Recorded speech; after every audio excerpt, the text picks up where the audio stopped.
Today is going to be exciting because we are going to talk about retirement. Because what is going to happen is that I think if we continue with this, the CCR market is going to be dead.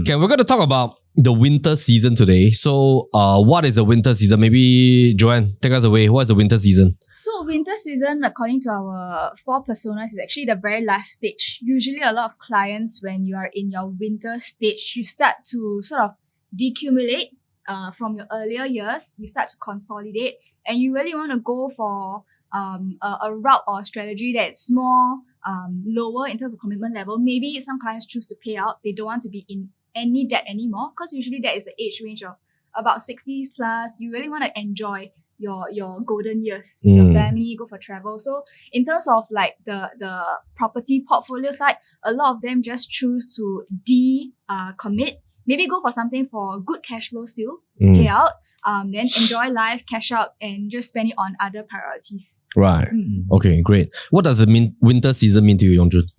Winter season, I would assume you're probably in a retirement age now. Whether you choose to retire or not, because now I think the government has set the retirement age at maybe 75. But some people, they retire earlier, but whatever it is, the winter stage is at your life stage where you don't want to, like what Joan mentioned, you don't have any debt. As little debt as possible, so that the stress level, on yourself and on your whole family would be lesser. So I would think that this is probably where you start to, reduce the amount of debt that you have and to decumulate. Okay. Yeah. What is what is your perception of like an ideal retirement age? Oh, ideal retirement age. Actually, personally, I don't think I have a number. But this is like my own sort of like outlook for my life. I still want to be valuable to like the society or community, or just within my inner social circle, like for my friends, my family, value add in certain ways. I think sometimes at this age, it's not really about the monetary sense, but it's also like leaving behind some, not wisdom, but some like advices or some life lessons. I hope by then I will be able to share just my own stories and my own experiences, so that like my family that, are still younger will be able to learn and all that. So I don't have a retirement age. I don't have a target that, when do I want to stop working? I think I still want to continue to be valuable to the people around me. So it's like you want to grow older with wisdom.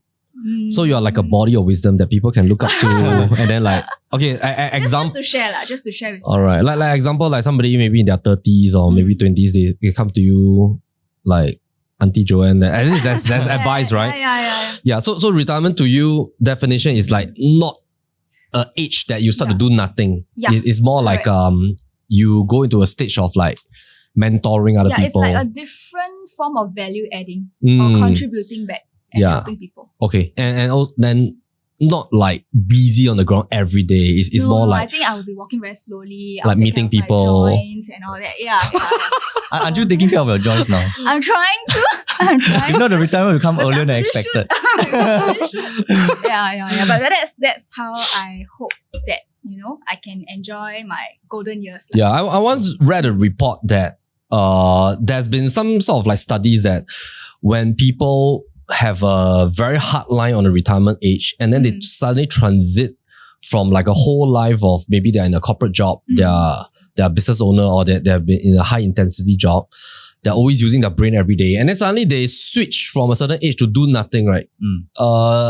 There's been like some research that people tend to fall sick very easily. Yeah. And they start to lose a lot of their mental capacity very easily. It's like suddenly you switch from high gear to 0 gear. So I don't know whether that is true or not, but it seems like there's been some studies on that. What about you, Yong Zhun? What's your retirement age? What do you want to retire ever, or like what's the definition? I mean, I would want to retire, but it's a bit too early when we, of course, like I think Joan and myself, we are on the same age. So how old are you? We are. So it's too. They go beep. I mean, it's too early to even talk about retirement when we're just like, starting out, we are not even at our prime. So I feel that retirement, I don't have a definition of what does retirement means, but retirement probably means that your body can't possibly work as much as you want to.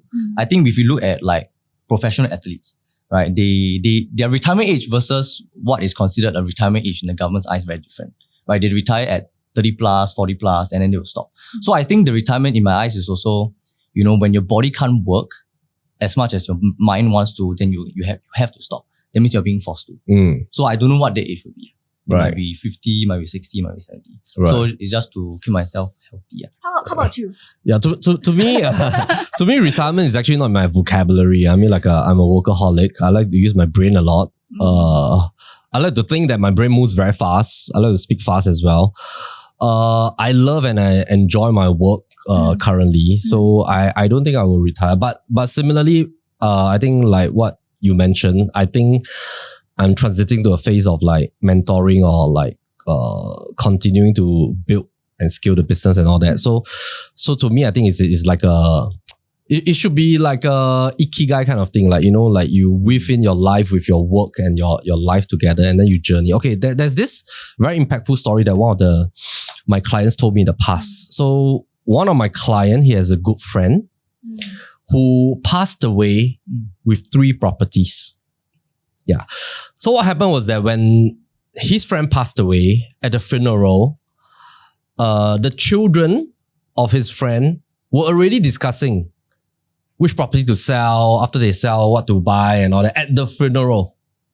Yeah. So it's not like, at funeral, we want to remember the person for the impact and the relationship, the memories, right? But I'm not saying that the children are bad, but what my client told me was that he took a very different route from his friend, because his friend was staying in one of the property which was the most shabby one. And the other 2 properties are actually investment properties which are better quality, rented out.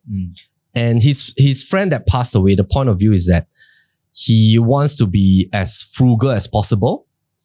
He wants to basically leave all the properties for the kids.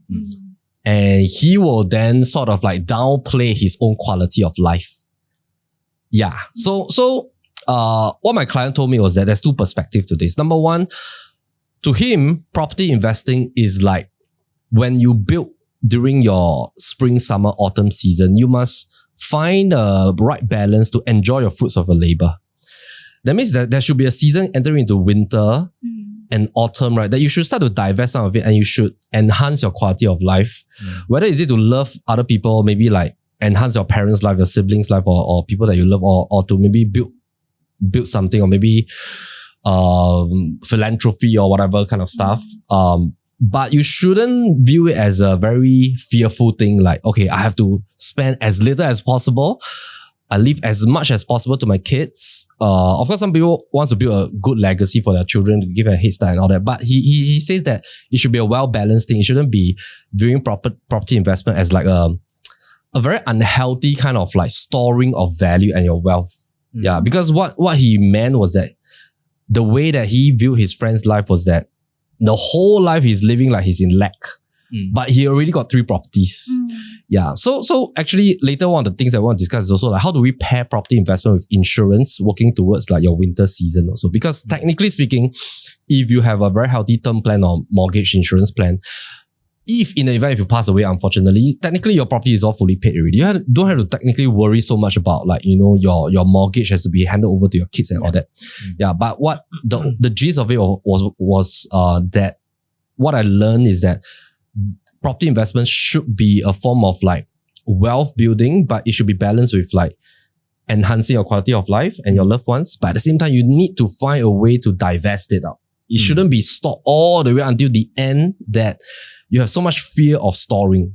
Yeah, because some people like to accumulate so much until that they have a fear that they just want to make sure that, I just keep storing and storing, but there's no objective. Yeah. So to me, I think retirement winter season has 2 key objectives. One is that we must have increasing amount of freedom. Second is that we must have increasing amount of choices on what we want to do. Like for example, if you want to go to become a coach or a mentor, and let's say for Yong Zhun, you want to like maybe have different objectives, there should be a choice that is given to you. Yeah. So I think we talked about one thing about three main objectives during our property summit recently.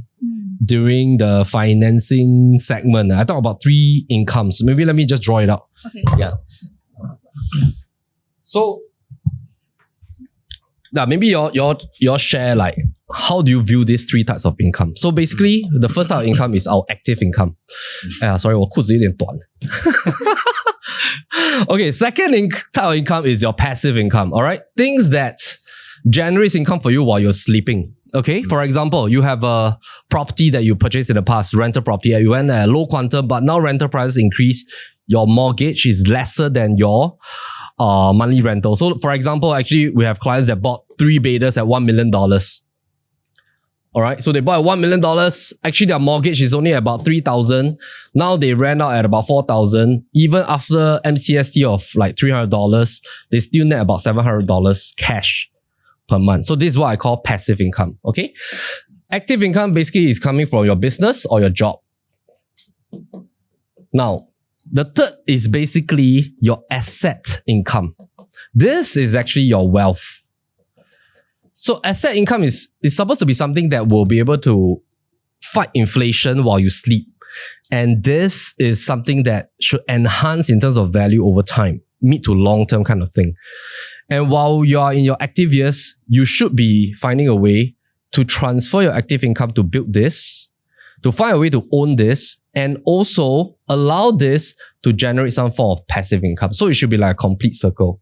Because at the end of the day, once you enter into a certain age, our energy level will drop, our time and resource and responsibilities will increase and all that kind of stuff. This will most likely start to enter into a stage that you want to scale down more. And then you want to depend on these two parts. Yeah, what do you guys think? I mean, like, how do you view these three circles? I think like, of course, this is like the most ideal because a lot of times, like, if you want to combine, try to work towards building or accumulating the right asset, which will help to grow and build our overall wealth while still having that passive income. I think this one, when I think about some of the other frameworks that we talk about, it's like choosing the property type Q1, Q2, Q3, and Q4, which is the one that allows you to grow your wealth, i.e. your capital appreciation, which is the one that can give you passive income in the form of good rental yield. But nowadays, I think in our local context, it's also about the issue with how many properties can we own.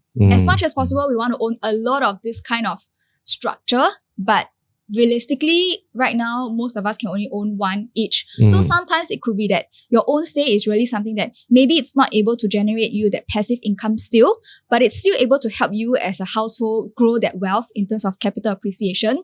Then once your household incomes become stronger, you're able to divest and go into a second property, then that can be your passive machine. Yeah. So what Joan mentioned is absolutely correct, because now this part is very hard to achieve using real estate if you enter today, because most of the time your rental, either it just nice cover your mortgage or it cannot even cover your mortgage. So really in Singapore, I think the investment climate has changed. It is really about identifying something that can appreciate over here. But most importantly, I think the biggest bang for the buck is definitely this one, because when you want to divest it or you take out equity through time, this is the one that will give you the biggest value, right? This, we call it like rental play. And of course, right now it's considered like a bonus, good to have. How about Yong Zhun? What is your view on this? Okay, if we are talking about like going towards, the planning towards the end of your working years, you want to achieve these three, right? I feel that the easier, or I would say for myself, I feel that, okay, because a lot of people, like what Joan mentioned, right? The names are very valuable. You might have, in your earlier years, you might not have made right decisions earlier, and then it becomes more difficult to achieve this at the end of it. Which in other words, right, from the get-go, your names and how you use it from the start should already be planned. That means if you plan to own, like, for example, by 35, I want to own one property each under one my husband's name and then one under my name and all those things, then you have to really plan it out. Because I think if you want to go to this route, you have to marry both the passive and the asset appreciation, which is what we always mention, that the choice of your property is very, very important over here. Right. Yeah. So, based on, let's say, a winter season couple, maybe we have a look at the first couple, right? First couple are in a demographics profile that both have income level. They're about 45 years old. Yeah. And Then see. usually what do you see on the ground? Like what is a typical route? For example, somebody that starts off with like a BTO, because I think it's very hard for people to visualize that actually a lot of people have done it and are still doing it. They own a BTO. Of course, they wait for 4 years construction. They get their keys. And then 5 years later, usually they start off here maybe in the late 20s, right? The late 20s. By the time they are here, they are around like late 30s already. And this is a BTO route. And usually, what's going to happen is that because they are in their highest income producing years, they start to own like 2 private properties or 2 condos. Of course, some go straight to a lender and stuff. And then after that, once these 2 properties build value, sometimes they converge and then they get a landed. And usually, there'll be a time in this winter season, because maybe over here they are in their 40s, but usually there's a period that they will start to think about divesting, because there's also a time that their kids grow up and then move out, get their own properties. And then they will say, usually when we meet clients, they will say that, hey, the house is too big. Yeah. So what are some of the cases that you guys have experienced? Maybe Joan, come. Yeah. Okay. I think like the most common one, like what we are talking about, right? We have seen a lot of clients, but of course this was back in like pre-2010, pre-2013 kind of era. A lot of clients back then, they were able to own multiple properties. It could be one HDB, after which went on to buy landed. In between, maybe transact a couple of smaller condos, buy, sell, flip, because there wasn't any SSD and that kind of sorts. But ultimately, I think what really sort of is like the kicker, not all the times really because of age, but I think it's really when the family progresses and the kids really grow up. Because sometimes for families, it could be happening at the stage of 40 plus, sometimes it could be 50 plus, sometimes it could be 60 plus. It's only when they see that, okay, I have a huge landed over here, maybe 6 packs, maybe plus the helper, staying in it. And when the kids start to, move out, get the BTO and stuff like that, they realize that, all right, now from a 7 packs, I'm just immediately down to maybe like a 3 packs kind of situation, or maybe still with one of the kids. Then they realize that, okay, this house is really too big for me to manage. That's firstly.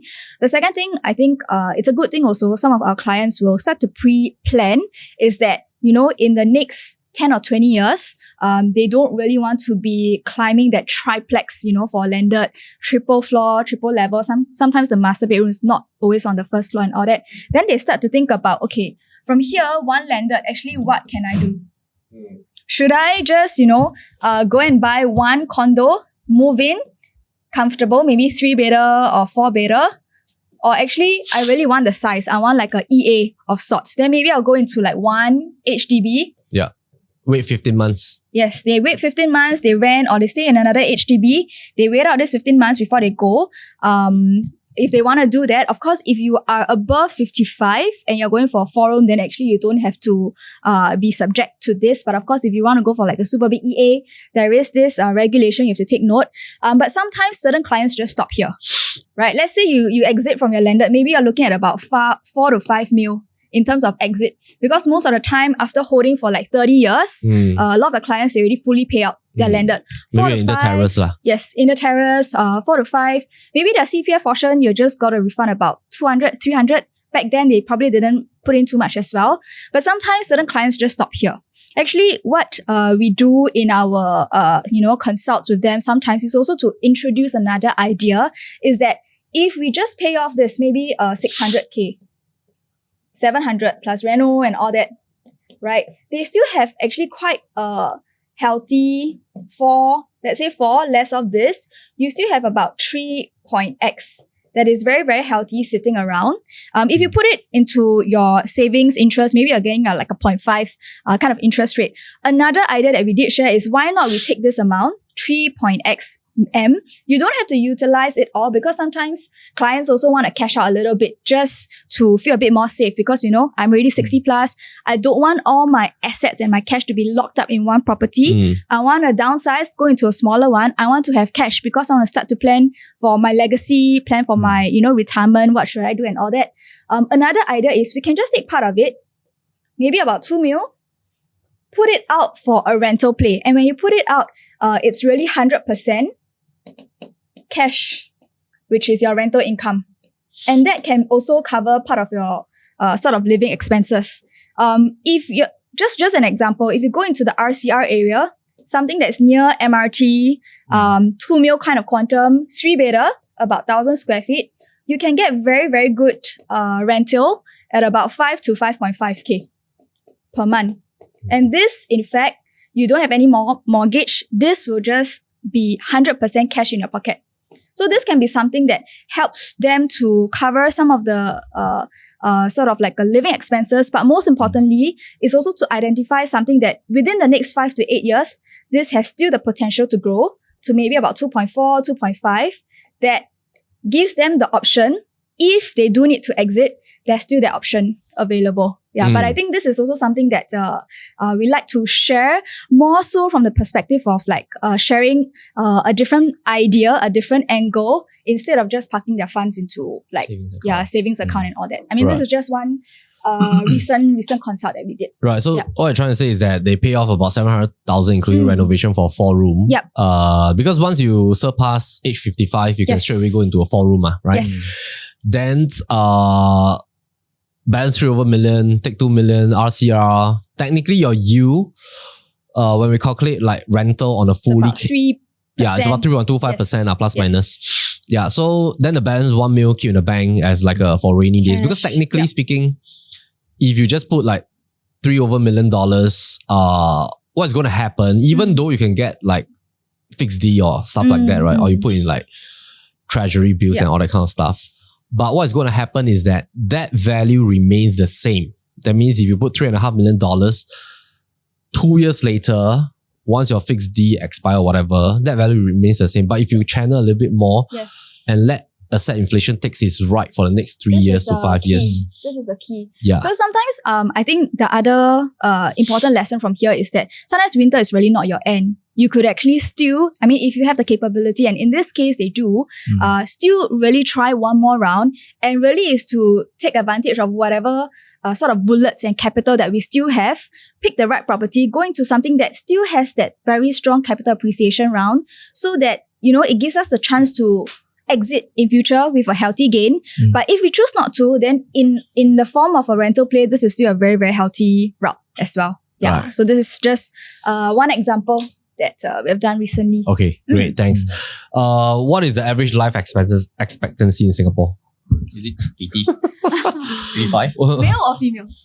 Female is female is more lah. I remember I saw like it's like about 80 plus life expectancy. So even if somebody, let's say, wants to scale down in winter season at 55, if they live up to 85, there's still quite a long way to go, about 30 years, right? How much is sufficient to last for 30 years? Depends on your living expenses. How much do you think somebody needs per month? Once they're 55? If you're healthy? If you're healthy. Okay, let's say you got all the medical insurance, all the rider and all that kind of stuff lah, right? How much do you think a couple, in today's context, they need per month to have a mid-range quality of life? Mid-range? I think if you use the median income, you can put like 5,000-6,000, per pax. Okay, this amount is probably like if you want to travel often. You want to eat out and stuff. You want to eat out and all this. You don't want to be constrained by, just living the bare minimum. Yeah, I think 5 to 6K per pax would be. That means about 10K per retired couple. Yeah, 10 to 12. That means 144,000 per year. So times 10 years is 1.44 million. Yeah. 30 years is 4. I'm not doing that. 4.3 over million. That if you live to 90, you're not going to travel to 90, right? So it's just like, okay, in the first 10 years, you're going to travel a lot. Then you're going to spend lesser and lesser because your material lifestyle will start to not be so, so extravagant. Then you start to reduce lah. Okay. Yeah. So if we take the context of like 10 years, if you need one, okay, example lah, if let's say you want to maintain, plus we haven't factored in inflation to the cost of living, and they want to have like a mid-range quality of life, 10K per couple, that means about 4 over million for 30 years. Yeah. So Scary. how? That means everybody must get landed property. No, I think the numbers that he put out, maybe but be a little bit higher than the average. I think like on average wise, because I think most people, they don't like travel Too like, much, so yeah. much. Oh, and okay. So is 6K sufficient for a couple? For a couple. Retire I think couple. about there. I mean, everything is fully paid already. Yeah, 6+, comfortable lah. Yeah, so per year about Also 70 over expenses, 1,000. Yeah. So every 10 years is about 700K.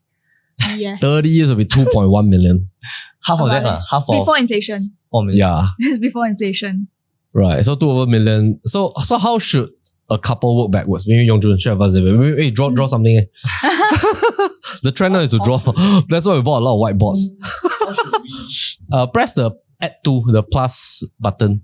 How should we work backwards? For example, let's say maybe we start with 85 years old lah. Yeah. Yeah, if let's say assuming So husband, 85. wife 85, right? Wife, 85. And we need 6K a month, which is 72,000 per year. Okay. That means for every 10 years we need 720,000. Okay. Yeah, so 720K. Okay. And if let's say they want to start to scale down and per decade. lah. So Okay. let's say if you want to scale down at 55 years old, which is at the front, right? So maybe you can draw a line, work backwards towards 55. Yeah. Okay, so So this is 55. yeah, 55. Okay. Yeah, so for this 30 years, you need about 2.1 million before factoring inflation. Yeah, 720 times 3 rounds. So that's 2.1 million for 30 years lah. Yeah. So that means that's that at the age of divesting at 55, right, you must have 2.1 million that's ready to be deployed gradually for the next 30 years. Correct. Yeah. So what kind of property should one own now? If let's say they are 35 years old. I feel that because I think this is cash flow. This is not just, because I think if you based on 2.1 million, this is not your asset value. Like, I feel this is supposed to be the cash on hand. Which in other words, right, 54 at the age of 55, personally, I feel that the rental play is very important. That you don't have debt. Because as long as you have debt, right, so over here is supposed to be zero debt lah. I would feel you should not have debt at the point of decumulation. So at this point, I would feel that you should get to, at least get you like a 6K rental. For 6K rental, you probably have to get something like maybe 2.5 million to $3 million.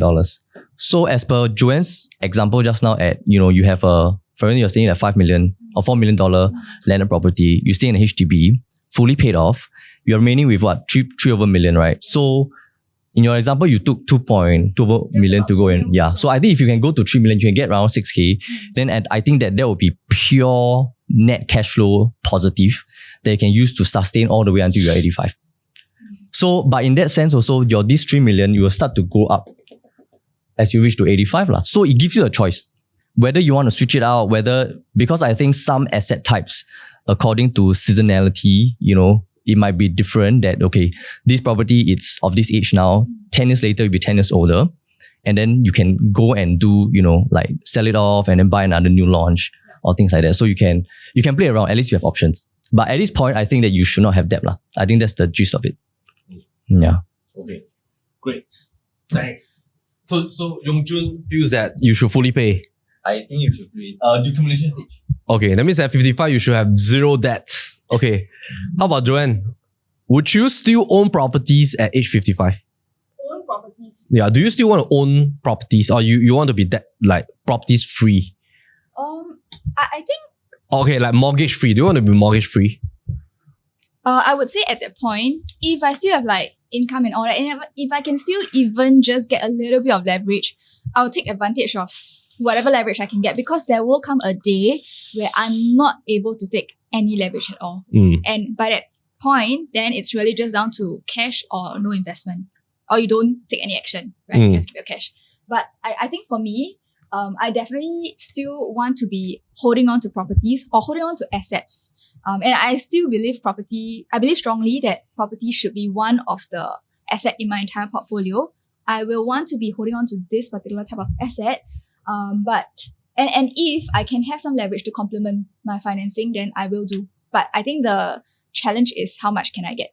Yeah. But as in what, rental or? no, the debt. I mean like the loan. Or the loan. How much leverage can I get? Okay, great. It's a challenge. Yeah. So like, have you done like assessment of your own investment risk appetite? No. Not too much time. How would you classify yourself? Are you like a risk averse or risk aggressive person? So like I was just sharing with John this morning when we were at the shoot. When we had lunch. Okay. Cause like they started talking about Bitcoin, all this kind of stuff, right? Anyway, just gonna refer to last year's NOTG. At certain NOTG, I already like drop in like my own forecast lah. That I think that time when we started talking about Bitcoin was like 30,000 all that kind of stuff. I mean, of course, I always talk in USD term. Of course, now today is about 90,000 USD dollars, right? Okay, so what are you guys talking about Bitcoin? My advice is the same. Don't buy because of FOMO. Do your own homework first. Yeah, but anyway. No, that was it. 讲都没有讲，没有分别。 That's talking about when he just jumped into that part. But anyway, about don't FOMO. yeah, because I feel a lot of people, it's true. Whether is it new launches or is it like certain new investment instrument that is, hyped up in the market and everybody is doing it. My own personal methodology is I want to be educated about what I'm entering in, especially if it's a high risk. Anything that gives a high return, definitely there's high risk. But you need to assess whether you're able to absorb the risk. If it really comes down to zero, can you take it? Because sometimes as we grow older in age, our life commitment also stack up. It has to be accountable. So I think, so that's for that. But for me, because I'm in this line, I feel it is rather risky, high risk, because I think our income and our businesses sometimes can be affected by seasonality and external factors stuff, that I feel this is a high risk job. So in terms of how I plan for my investments and other holdings, I try not to put a high percentage to high risk instruments, and I try to balance my overall portfolio and go into like mid-tier or lower risk passive. Because sometimes, because we're just so busy with work, we really don't have time to really actively manage our investment portfolio. So I choose to go for like a mid-tier or low kind of passive one. But that's for now. I do hope that, maybe next year and stuff, I have more bandwidth to really think about what are some more sort of efficient instruments that I can park my money better as I still try to build my capital and go towards, my portfolio expansion, property expansion. Yeah, but that's in the later years lah. Fantastic. That's how I think about it. Okay, great. So you classify yourself as a mid risk level person? For now, but I can imagine if I'm in a stable fixed income, right, I will have more guts to go into very high risk if I have a fixed income. So she has a diversified life. Okay. That means your okay. life is like... Let me offer a perspective. Last 2 weeks ago, I was just sharing with our media HQ team. Now, of course, I mean, we have 3 different teams. HQ level, which is where we do all our finance, HR, corporate functions, right? Media team. And then, of course, our realty team. Realty team is like fully commissioned consultants. Then media HQ, they are salaried teammates, right? Of course, with their bonuses and stuff. So, have you read the book, Rich Dad Poor Dad? Oh, haven't got a chance to read it. Okay, this book is about not purely teaching you how to be rich, but it's about changing your mindset and seeing the different types of perspective from different types of work. I would say that it's a book about work. Yeah. So I was just sharing with the team. I mean, this is employed, right? This is self-employed. This is a business owner. This is an investor. All right. So what Joan was sharing just now was that she feels that being a self-employed is a very high risk work, which is true. Why? Because this is very dependent on your energy level. The moment you fall sick for 1 week, no sales, no income, right? But of course, in PRV, you got buddy system lah. That's what I love about PRV. Yeah, which was why like, you know Yu Rong, right? He went to US for 1 month, but his sales were totally not affected because there's a buddy system. Okay. Employed, the key is you have consistency. That means every month, as long as your company is doing okay, at this date of the month, your CPF will come in, your salary will come in. So usually people who are employed, their state of consistency, I would say, is less anxious. Self-employed, they are more anxious. But self-employed, their income, the sky is the limit, right?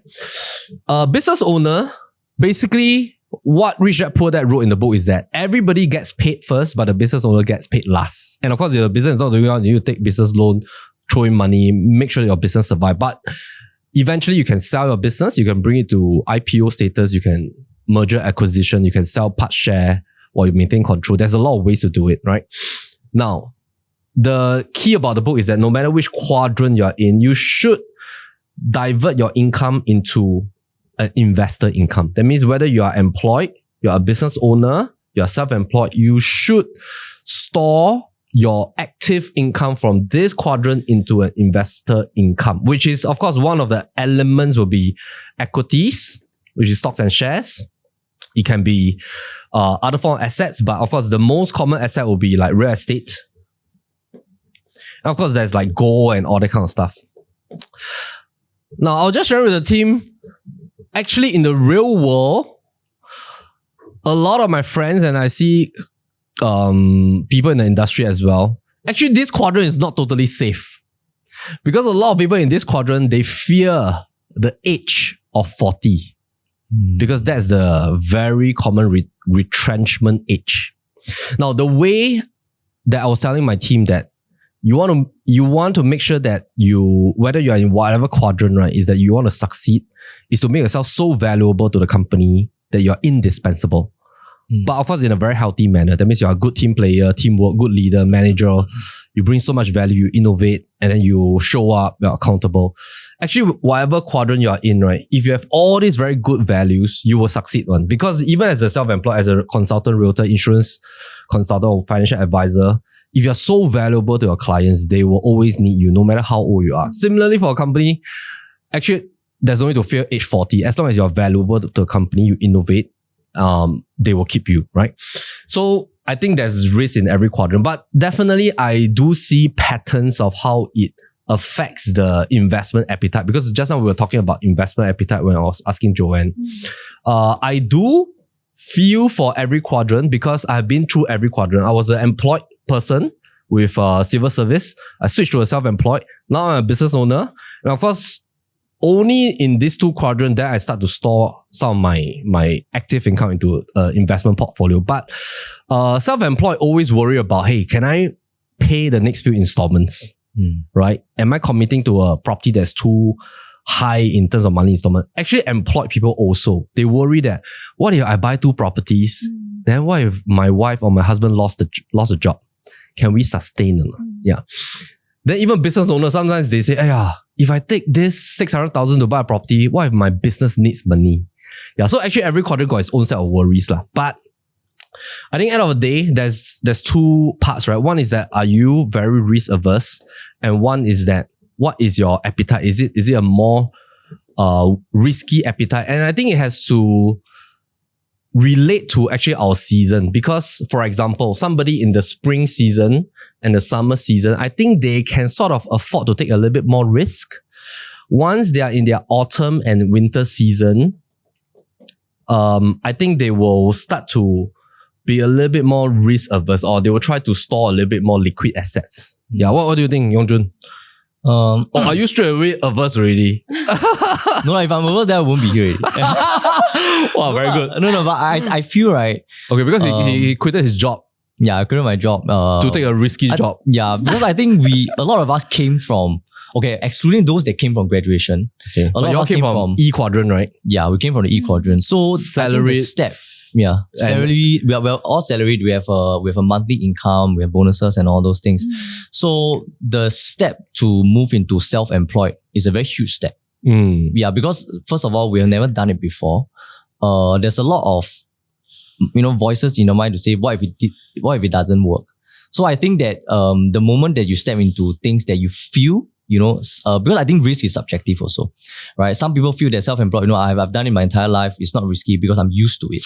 So if you're not used to something, then it becomes risky. And when it becomes risky, then the rest of the other aspects in your life, when it comes to things that involves money, you become a bit more risk averse. Because you want to settle the riskiest thing first. Once that hits a bit more consistent, then it starts to give you more confidence to take risk in other areas. Yeah, I think that's for me lah. Okay, great. So back to the part, right? Let's say we start off with somebody in their 35, and then we just draw a 10-year time frame. I've seen many different formulas, but one of the formula that I think works for a majority amount of people is that usually the level of anxiousness, let me just write this word, the level of anxiousness is usually tied into your own consumed property, your own stay property. Because if we look at the mortgage component, let's say your mortgage is $8,000. There's a P and an I component, principal and interest, right? For example, let's say 2 point something interest. This is maybe about 4K, this is 4K. Usually this will cause the highest level of anxiousness. However, for the other property, which is being rented out, usually the level of anxiousness actually is much reduced because in Singapore environment, we are land scarce. We're still drawing in a lot of foreigners and expatriates and all that. Rental is strong. And even if, let's say, this is like 8,000, what's going to happen is that this particular property, there's a CPF component and there's a cash component from one of the spouses. This also has a CPF and a cash component from one of the spouses. And of course, this gives you an additional rental income. Let's say you can rent out for like $6,000, just for example. So what's going to happen is that with your CPF, and of course with this, usually this is already taken care of. For example, this will be something that you can put in like maybe $1,500, right? Your cash component maybe is about $6,500. So what is going to happen is that technically speaking, this covers much of this portion already. So usually people feel less anxious for their rented property. I do hold this sort of methodology whereby I feel once you're in age 55, your own stay property, you should do your best to make it fully paid so that you feel less anxious. But your investment property, you should stretch it. Okay, you should stretch it as much as you can to 75. Because anyway, this is going to be rented out. And if you stretch it, actually, there's one more component that you can play around with. But of course, for my own stay, I also stretch to 75. So actually, I am like super high risk guy, right? It's because I pair everything with insurance. And I make sure that my kids and my spouse is taken care of, because if anything happens to me, both properties or whatever property I own, they will be fully paid if, let's say, the owner passed away. So basically, this is paired and tied into the age of full payment. So basically, they will be fully paid all the way, right? The moment that I pass away. So I feel that the moment that you stretch it, what's going to happen is that you are going to pay down the mortgage with weaker money, because your debt is also going to be inflated away. So what is going to happen is that if you owe the bank 1.5 million and you owe the bank 1.5 million here, technically speaking, this 1.5 million is already fixed. But this 1.5 million gradually reduces in purchasing power over time. And you are paying the roughly same amount of installment over time with a weaker dollar. But you are storing more cash on hand now for other investment assets that, as long as you can yield a greater interest than whatever is the mortgage interest now. So this is, let's say, 2.55%. Let's say you have instruments at about 8%. You already supersede these two mortgages. Yeah. So basically, I feel that in summary, the anxiousness level usually is for the own stay property. What do you think, Joanne? I think the whole reason why this whole anxiousness came about, right? It can be quite clear. Okay. So coming back to Melvin's example, right? From here, I can already see that actually it seems like a lot of people are always very fixated about the cash flow portion. Because here, this whole thing is just talking about cash flow. Do I have enough cash flow to pay off my monthly mortgage here, which includes the P&I? Do I have enough cash flow? Okay, if I have rental income coming in, then that can cover my outgoing cash portion. But sometimes in the midst of all this, I feel what is really more important, which is also something that we have been sharing a lot, is also the capital appreciation part. Sometimes even if your rental, which is what we always say, maybe it's not able to cover the entire monthly installment, but so long as it's able to cover the interest, which is a fair expense that you have to pay for the leverage that you're taking from the banks, right? As long as it can cover your costs, actually all this, the way I see and I really believe it, is that this is really a forced savings for me. Because sometimes when we get on with work and all that, when we fail to think about, how to better plan our finances, you have a huge chunk of money sitting in your bank account, and you start to think about going for holiday and trips and how to spend. Whereas if you had instilled the discipline in yourself and your partner back then to, although accept a larger sort of monthly installment, but actually a lot of it is still going into your principal, which you are going to get back. It's your own equity. It's your money. You're going to get it back. It's really for savings for me. And I really believe in seeing, properties as kind of like a savings plan as well. So I feel this is true, but I think the bigger picture that I hope a lot of audiences don't miss out on is really the capital appreciation part. And that will be the bigger game changer. Yeah. That's what I feel. Because technically speaking, if you own your property until like 75 years old, there's 20 years of chance for it to appreciate. Yes. Right? And yeah, I think what you mentioned is very true, because the moment you have more cash in your bank, you think of ways and means to spend it as human psychology. Okay, so you have to gauge your level of discipline, right? If you are easily tempted to always like travel or renovate your house, super high risk, like put everything in high risk instruments, then we gotta think twice. Or you want to trade, or like you want to do day trading, or like you want to keep changing your furniture or whatever it is. But if you own assets, actually asset is like a discipline kind of psychology, I feel. And this one, I think we really have to thank our government, because I think not all countries and nations can benefit from such a structure, such a policy that encourage home ownership. It not only gives us a roof, it's really about the whole community, like your family, bondedness and all that. I think it's very, very important. All this social fabric, all these like soft, sort of positive effects in our life, I think it's so important. So yeah, I think it really pays to start thinking about how you want to go about your whole route earlier on. Because like what Melvin drew here, you can actually make a switch. In fact, there could even be smaller mini cycles in between. If that is the kind of strategy that you want to go for, maybe you've already settled your own stay, you have another spare name, maybe your partner's name, to go for like the mini cycles. If you see an opportunity, that there's a lot of flexibility, so long as we really do the proper planning right from the start well. Right. Okay. Yong Zhun, are there any recent like case studies that you have that relates to maybe the second profile that we're looking at, which is the persona G, Alan and Justina? Alan and Justina. Okay, I have one. Okay.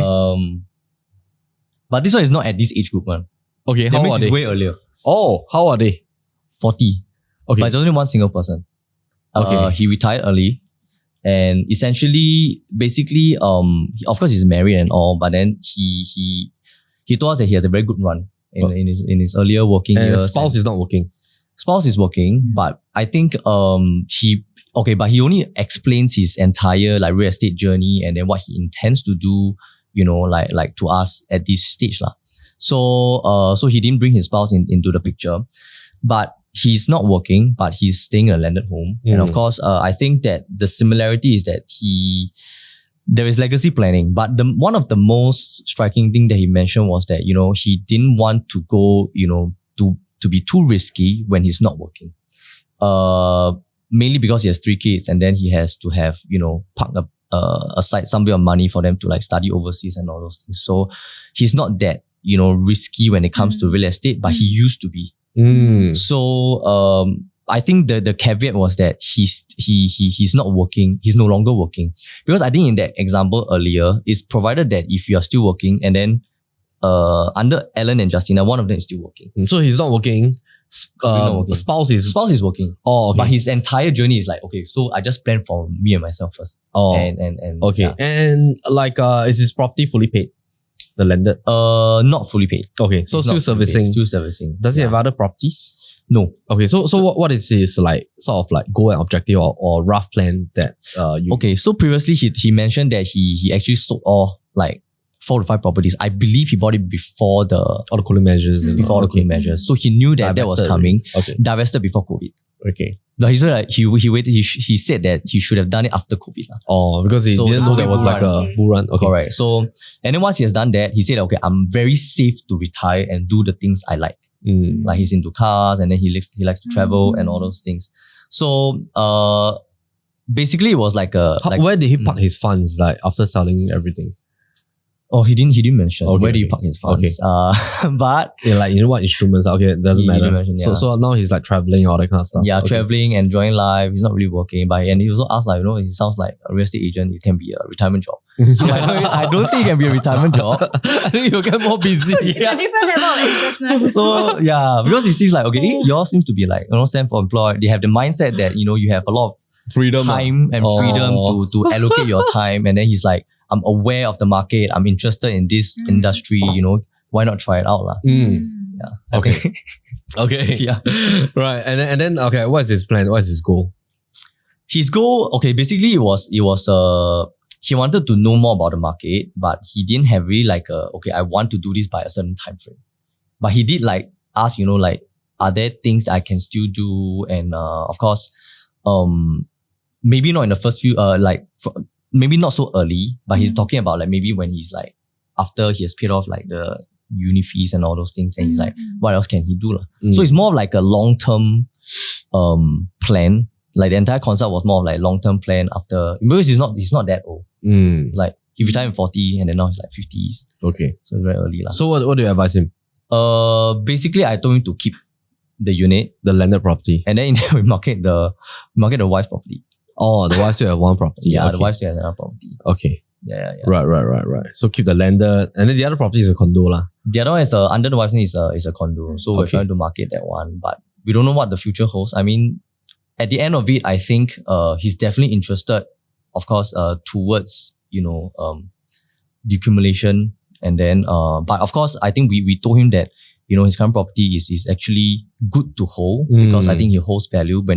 Of course, I don't know when it comes to decumulation. If you're holding a higher quantum asset, and then it's better to hold it on and then to It's sell a it in stronger 2 asset. years. Correct. Yeah.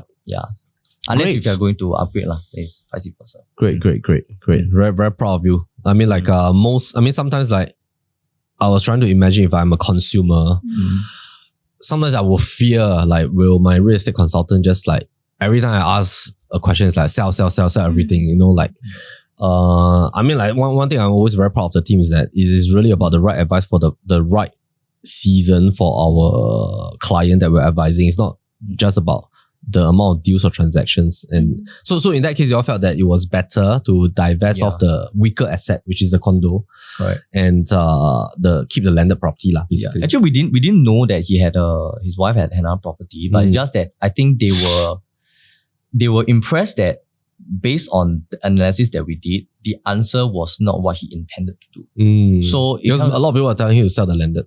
I mean, he has plans to consider, but then after we did analysis, we felt that actually you don't have to. Because this is still a very performing asset. Correct, and he's Right. comfortable staying there, so there's no real need to do so. Like he didn't need the funds, he didn't need to Very good. upgrade or whatsoever. Right. But in fact, I think sometimes certain clients at this age group, right?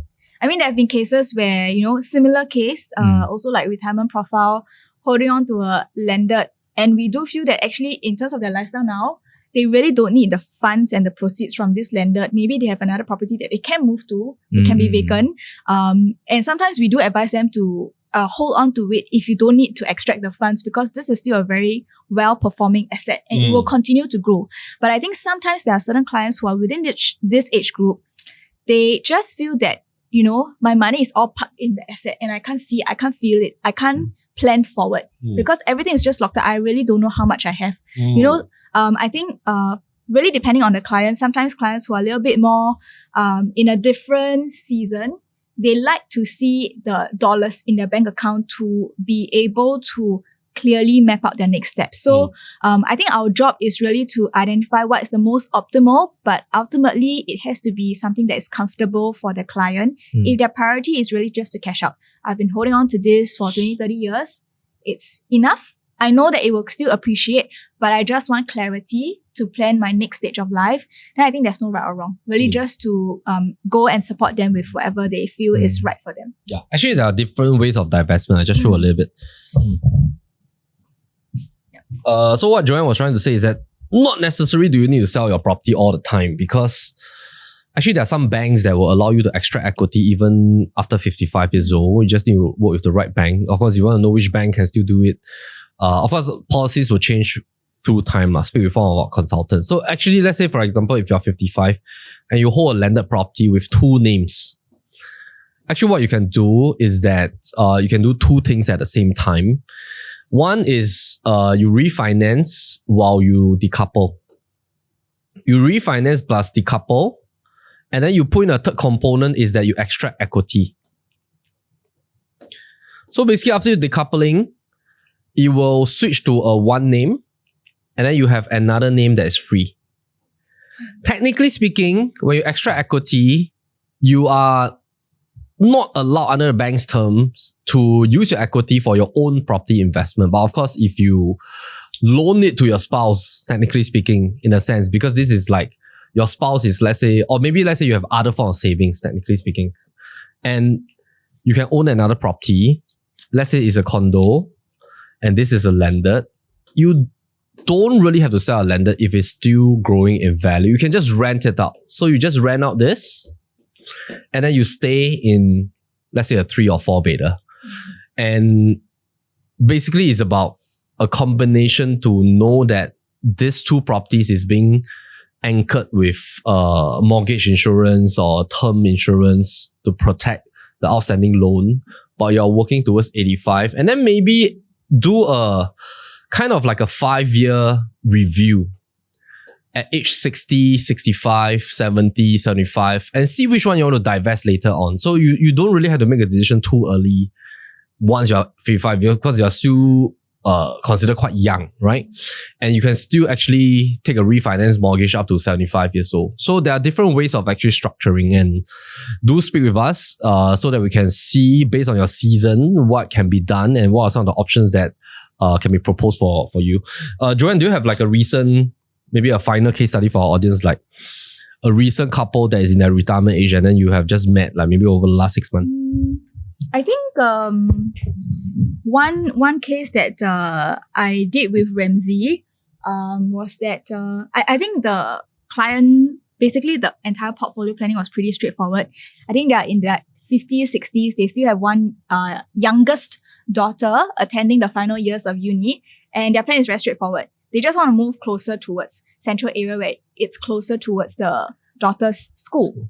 So I do notice on the ground there's an increasing preference towards a lot of integrated projects, especially for a retirement portfolio. Maybe they are either downgrading from landed or just moving from like a bigger outskirts floor plate to a more integrated kind of development that gives them the ease of access to amenities around. They don't want to travel so far. They don't even want to take a bus, right? They just want to head down, grab some groceries, and sometimes maybe really future planning forward next time. They just want to be able to walk around the neighborhood, have something to see, just stroll around. So I think there's an increasing trend of integrated projects, preference for integrated for a lot of retirement profile. And I do think this is actually quite a good option if you're not going for the HDB route. I think condos, integrated projects are actually getting more and more popular. That's something that I observe on the ground. Okay, yeah. Great. I have 2 final things to talk about, and then we can, of course, move on to the next episode. One is this report that came out from Henley and Partners. So I just shared recently at one of our events. These are basically the top countries and territories gaining and losing millionaires in 2023. Of course, the 2024 report is not out yet because we haven't ended the year, but sometimes I think when it comes to like the residential property market in Singapore, people get very fearful. Like, you know, our prices now, if you look at the new launches, like now we have such a FOMO for the latest few launches that, you know, there's like even one project, 99% sell within the first day. PSF is all doing at about 2004, 2007, some at 2008. And we're talking about OCR and RCR, right? So sometimes it's like, there's this fear, like, are we at a peak of the market? Naturally, if you look at the price index, we're at a peak. But the same thought process also happened during COVID. Because during COVID in the year 2020, that was also the peak of the market. But nobody expected that the price still went up for consecutive 4 years until today. Now, what I think is that on a global macro basis, I don't know whether there has been research done, but property prices relates to retention of population. We just need to look at certain countries that their property prices took a hit. It sort of have a correlation to your population retention kind of strategy. So for example, if let's say you are a government, I think that sometimes when I look at how countries are run, that is like on a massive level. And the strategy is we should learn at successful countries on how they are being run to run like our business or companies. Because example, if you look at Singapore strategy, why is it that our private properties on year-to-year basis, government is still allowing a 5 to let's say 10% increase? Of course, when it shoot past to 10 plus 20%, cooling measures will come in. But I think it's very clear over the last 10, 20 years that our government is of that objective that private property prices should have a level of freedom of appreciation at a level that they will try their best to see how they can control demand and supply, but it should have a healthy gain. Because why? If you look at certain countries, when their property prices are affected, the wealth level of all the people owning these properties are shrunk.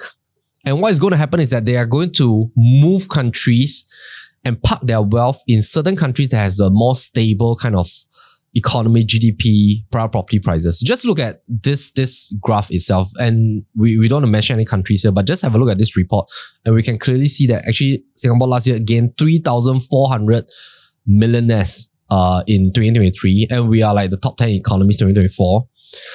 And when we look at this, basically in terms of the number of naturalized citizens and PRs as granted every single year, this is also consistent, plus the fact that we have like how many millionaires has been incepted to our country on a year-to-year basis. So why are these millionaires attracted to Singapore? I think it's for a few key reasons. It's because I think we tick all the check boxes: healthcare, government, taxes, safety and security, lifestyle. We are a financial hub, low taxation, easy to start businesses, family offices and stuff like that. Yeah, so I think sometimes when we worry about our own country's properties, right? Actually, other people are looking at Singapore as a gem. Yeah. Like this is really like a safe haven for us to come by. It's true. I have like a few clients who are also just holding US passport. They come in, they are very eager and keen to buy, and they know what... There's no ABSD. There's no ABSD, and they know what type of properties they want to go for already. So I think, macro level wise, globally wise, actually a lot of attention is still on Singapore. But they're just waiting for the chance to enter. And if they do, I think those savvy ones, like they just come in and back immediately. Right. Yeah. But on the flip side, sometimes for me it's quite sad when I see a lot of them Singaporeans flocking out to buy overseas without securing their first local one first. When like globally there's so many people who hope that they had a chance to be in our shoes to buy properties here without any ABSD. So sometimes I feel it's really the knowledge, the education. I think you should never give up the Singapore citizenship for another country, regardless of where your life leads you to. Because I have a few instances where they moved out of Singapore very early stages in their life because of marriage, because of job opportunities. And then they still come back in their 40s to want to buy a Singaporean property, and then they are renting overseas. And then, of course, the first question is, actually, why didn't you purchase it, overseas? They felt that, it's the Singapore's birthright to own, a property in Singapore, regardless whether it's a condominium or is it HDB. If you own it, it's safe. I think that's the mindset. How safe it is, they don't know, but they feel that because of governance, because of security, because of how the entire market is moving for the local real estate market, they have a lot of confidence. in the market, which is why now they rather buy it in Singapore, lah, which I think is a very good sign. Yeah. Okay, great. Final thing. Actually, this one is, that time I was just chatting with Joan while we were filming a home tour. I was saying that, we should talk about it in the next NOTG, and we should, I don't know, maybe I should write in or something like that. Okay, but... No, you should participate in the next public consultation for the Master Plan 2025, which I think should be soon already. Can write in. Okay. Like public consultation. Okay, I'll do my best. Anyway, this is relating to CCR, RCR, and OCR. Actually, a lot of people think that, RCR is a very big district, but actually RCR is very small only. Like, for example, if we look at these 3 portions, right? Now, this is CCR. RCR, of course, this OCR is so big, right? Now, the thing is relating to ABSD, because if we look at every country, most countries, they do very well in their core central real estate or luxury real estate because of foreigner money that's coming in to invest in these properties. Now, the moment you cut off that pipeline for foreign money to invest in your luxury core central properties, what is going to happen is that segment is going to suffer, which is, unfortunately, of course, when we look at our whole Singapore map, OCR is like the largest. I mean, this is like OCR. And then you have like RCR, okay. And then you have like CCR. And of course, like Sentosa as well. Now, what are we going to talk about is that the ABSD, 60% for foreigners, we shared last year, based on analysis, why this happened and why the government is implementing this, straight away doubling from 30% to 60% is because there's been some numbers that foreigners are buying OCR properties. I shared that also in a couple of seminars and public forums and all that. So there's been an increasing amount of foreigners buying up OCR properties. Now, OCR properties, we call it basically the mass market condos. This is also the HDB upgraders playground, because a lot of Singaporeans, they grew up here, they want to buy back private properties here. But the moment I think foreigners start to buy up properties here, that is a concern for national policy, because we don't want the private properties to be priced out for local Singaporeans' aspiration. Now, I think actually what we can do is that we can think about how do we be creative about this, because what is going to happen is that I think if we continue with this, the CCR market is going to be dead. This is already 2005 PSF for new launches. RCR is already how much? 2005 to 2008? Yes. Yeah. PSF. How much did EOK's higher PSF transact? 2008. 2008, right? Yeah, Okay. 2788 PSF. 2008 PSF. 2008. Close to 2008, yeah. Now, come on, you look at CCR. Okay, I'm not saying which project is good or bad. Okay, I'm just saying, if you're thinking about buying a one-bedder, and let's say you only got $1.3 million and you want to buy a one-bedder in OCR, I'm not saying that it is a bad investment. Okay, if you really like that area, by all means, go ahead. If you want to go for a new launch, you have one-bedders at $1.3 million. But if you just look closely, actually in CCR, $1.3 million can get you a one-bedder or can get you a studio, right? And there are choices here. Some of them are even freeholds. Now, the PSF here, in relation to what's happening here, is it really starts to not to make sense. Why? Because some of the PSF are still at 2,000 plus PSF. Of course, there's 3, 4, 5, 6,000 Nasim and all that.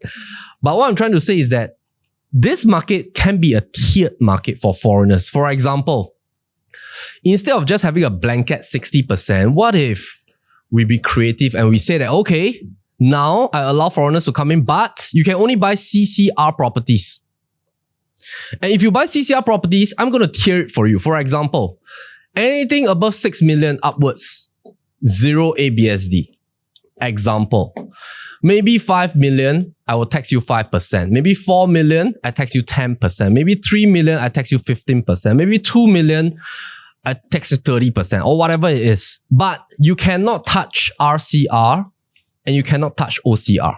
Why don't we tier it by region and also by a tier system? Because I think CCR properties is the most attractive properties in every country, and the luxury properties and all that are very attractive to foreign investors. And now what is happening is that most foreign investors, they come in, they will set up a family office first, or they will rent first. They'll try to get a PR, then they will try to go for citizenship, which actually, if you look at it from a point of view, once they get citizenship, actually a lot of our clients, once they get naturalized citizenship, they're high net worth individual, straight away they ask us to bring them a buy landed already. So I'm not sure. I'm just thinking from a point of view of CCR properties. These are fantastic properties, but if we don't tier it or we don't try to find a creative method to do it, these properties are going to be dead. And Singaporeans don't really like to live in CBD or I mean, there are some Singaporeans that love to live in D10, I mean, that for schools and all that, but there are a lot of areas in CCR that are fantastic to live in and to own. So I think, yeah, this is something we can relook. Anyway, cut this into a shot and then just blast it. Drop pin on MND and UI. Okay. Any final thoughts about the retirement winter season from Joan and Yong Zhun? Maybe you'll just take a couple of minutes, just wrap up. Yeah, I think for like retirement and winter season, for me, I feel the most important thing is to start planning early. It's not surprising, even sometimes we have clients in their 30s, 40s already starting to think about all this, because it will then determine the action that they take now. So I think it really helps to start even early. I mean, a lot of like simple things that even us in our 30s or younger age can do is just your CPF nomination, go and get your LPA done. All these are like the very basic, fundamental, get your basic insurance sort of like packages in. I think all these are the basic sort of like planning that we can do for ourselves. And of course, as the age go by, then you start to think a bit more in depth, but really just, I feel the most important is to start your planning early. I think planning stage should start from your first job. Yep, it can. And then when you go to, okay, so I think that retirement, right? Most Singaporeans wouldn't retire if their body don't stop working. So if you're being forced to retire, that's when the time that it's a bit like Chinese word is called 后知后觉. Like you didn't know that, okay, I can't retire, but I'm being forced to because you're sick. And then you're in a very bad dilemma that, okay, I want to work, at least I have insurance, but then if it's critical illness, I can't really work anymore, then you are being forced to retire. And at that time, then you start to think back on hindsight, you should have done certain things from, when you're 20s. Because some people's, prime comes in like at 40, some people's prime is at 20. So it really depends. But I think planning early is really the key, because you never know what will happen. I think that's the final and take care of your health and your body when you're young. Yeah. If not like you chiong in the earlier part, then the later part you're just like going for all the medical stuff. It's not worth it lah. Take care while you're still young. But enjoy. Yeah, I think really like enjoy life. Yeah, it's not all about work. Yeah, it should be like, I mean, like, you should view your life as a holistic. I mean, there's like your work, your finances, your health, your family, your relationships, and all that kind of stuff.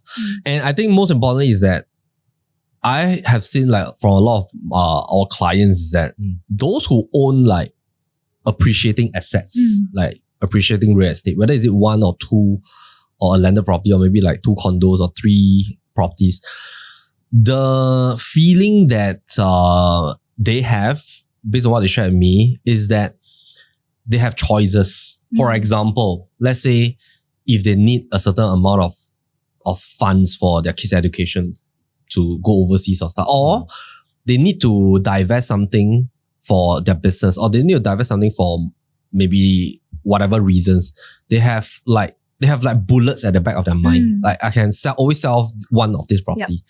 So the feeling is a little bit different. And I think what they show me is that they have freedom, they have more choices. Rather than thinking about, okay, I need to go and get a job at age 60 and stuff like that. It's not stressful anymore. In fact, it becomes very like liberating. And you look at the whole retirement planning in a more positive light, because you have a lot of like options and funds to work around with. But of course, this is provided we had done all the planning, strategizing when we're early, enter into the right asset type, plan out your different asset allocation. And then I think retirement planning can be very enjoyable and very positive. Yeah. And one thing I noticed about some of these property owners and investors is that they lead a very humble lifestyle. Like over the years, they work hard. on their job, business, they drive like Japanese car, humble lifestyle. They save up into this asset, and of course, which they will then start to divest 55, 60, 65 and stuff like that. Yeah. Okay, so we've come to the end of this podcast. Hope that you enjoyed this particular topic with us. We hope to see you on the next one. Cheers. Bye. Okay. You say retirement very soon. Retirement.